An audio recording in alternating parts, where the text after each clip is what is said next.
Evangelio de agosto 31, 2015. Del Santo Evangelio según San Lucas. En aquel tiempo Jesús fue a Nazaret, donde se había criado. Entró en la sinagoga, como era su costumbre hacerlo los sábados, y se sentó para hacer la lectura.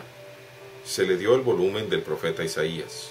Lo desenrolló y encontró el pasaje en el que estaba escrito: El Espíritu del Señor está sobre mí, porque me ha ungido para llevar a los pobres la buena nueva, para anunciar la liberación a los cautivos y la curación a los ciegos, para dar libertad a los oprimidos y proclamar el año de gracia del Señor. Enrolló el volumen, lo devolvió al encargado y se sentó. Los ojos de todos los asistentes a la sinagoga estaban fijos en él. Entonces comenzó a hablar diciendo: Hoy mismo se ha cumplido este pasaje de la Escritura que acaban de oír. Todos le daban su aprobación y admiraban la sabiduría de las palabras que salían de sus labios, y se preguntaban: ¿no es este el hijo de José? Jesús les dijo: seguramente me dirán aquel refrán: médico, cúrate a ti mismo, y haz aquí en tu propia tierra todos esos prodigios que hemos oído que has hecho en Cafarnaúm. Y añadió: yo les aseguro que nadie es profeta en su tierra. Había ciertamente en Israel muchas viudas en los tiempos de Elías, cuando faltó la lluvia durante 3 años y medio, y hubo un hambre terrible en todo el país. Sin embargo, a ninguna de ellas fue enviado Elías, sino a una viuda que vivía en Sarepta, ciudad de Sidón. Había muchos leprosos en Israel, en tiempos del profeta Eliseo.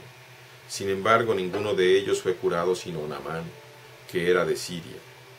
Al oír esto, todos los que estaban en la sinagoga se llenaron de ira, y levantándose los sacaron de la ciudad, y los llevaron hasta un precipicio de la montaña sobre la que estaba construida la ciudad, para despeñarlo.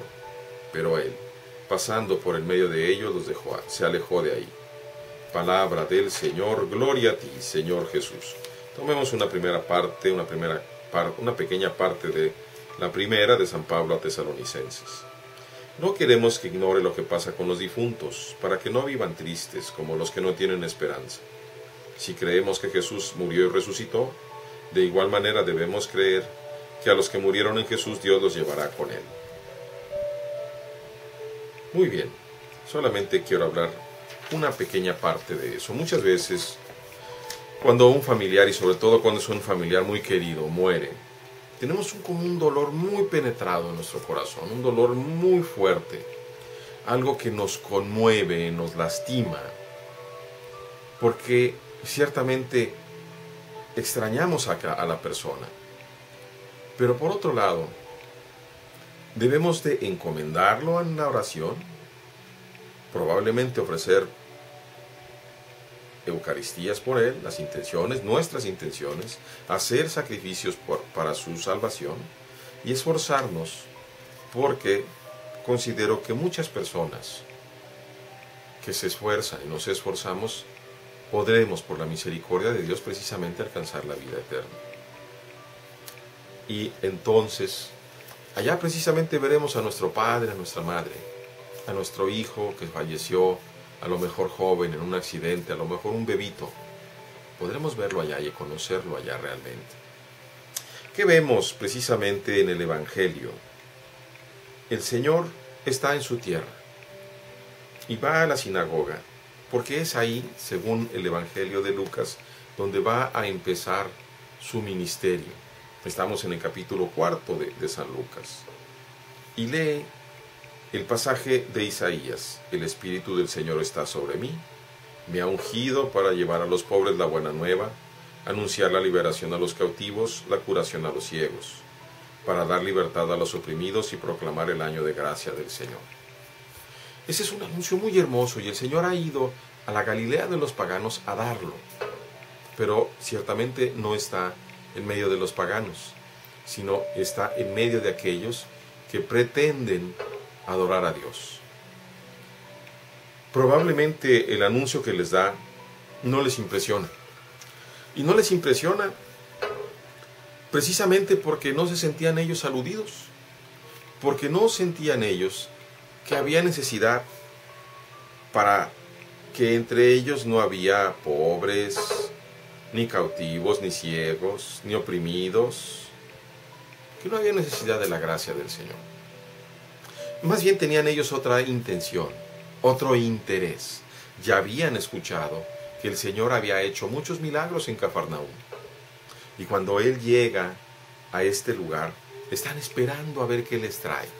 Como los niños esperan muchas veces a Santa Claus, ¿verdad?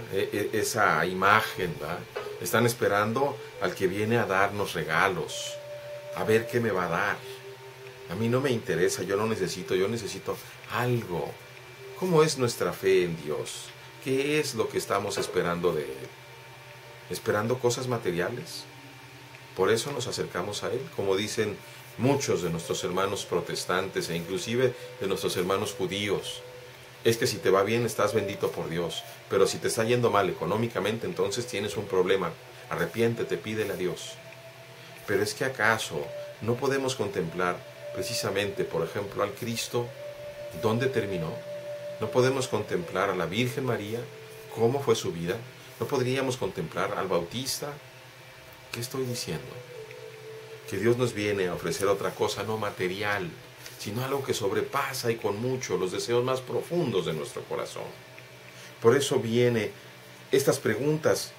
Cuando Él dice esto y comenta, esto se ha cumplido, este pasaje se ha cumplido hoy mismo, todos están admirados, todos están contentos. Se hacen la pregunta, ¿no es este el hijo de José? Lo conocen, claro. Pero el Señor les aclara. Me van a decir, médico, cúrate a ti mismo, haz los prodigios aquí. Y les dice dos comparaciones. Había muchas viudas en el tiempo de Elías, pero a ninguna viuda de Israel, sino a una extranjera, le fue enviado Elías. Y después había muchos leprosos en Israel en tiempos de Eliseo, pero a ninguno de ellos fue enviado sino a Naamán, que era de Siria. ¿Por qué se enojan? Se enojan porque el Señor les está diciendo que no se les va a dar lo que ellos quieren. Y al saber que no les van a dar lo que ellos quieren, inmediatamente lo rechazan, lo quieren matar. San Juan Crisóstomo, al menos que me recuerde, toma nota muy sentida de este pasaje, pero él, pasando por el medio de ellos, se alejó de ahí. Porque dice San Juan, ¿cómo es que el Señor es llevado por la turba hasta el desfiladero y después pasa en medio de ellos sin que ellos lo puedan impedir? Porque es Dios. ¿Y cómo es que después, en otro momento, en Getsemaní, llegará una turba quizá más pequeña y se lo llevará? Porque Dios lo permite. Pero eso nos lleva y me lleva a una pregunta. Cuando una persona nuestra, un hijo, una madre, una esposa, un esposo, están enfermos, no nos es fácil caer en esta situación de decirle a Dios, yo quiero que éste viva y que no muera, más allá de aquello que Dios sabe que es lo mejor para él. A final de cuentas, Dios se preocupa porque sus hijos regresen con vida a casa. No a tu casa o a mi casa, sino a su casa del cielo. Y si en algún momento Él decide llevarse a nuestra madre, a nuestra esposa, a nuestro esposo, a nuestros hijos, es porque Él sabe que en ese momento es lo más importante y el momento más adecuado para llevarlos, para estar con Él. Que nos va a provocar un dolor ciertamente, pero no seamos como estos paisanos del Señor, que entonces nos volteemos en contra de Él queriendo destruirlo, porque no le vamos a hacer nada, sino al contrario, nos vamos a alejar nosotros de Él. Antes bien, escuchemos la propuesta del Señor, que es tan hermosa. El Espíritu del Señor está sobre mí. Me ha ungido para llevar a los pobres la buena nueva. ¿Cuál es la buena nueva? La vida eterna.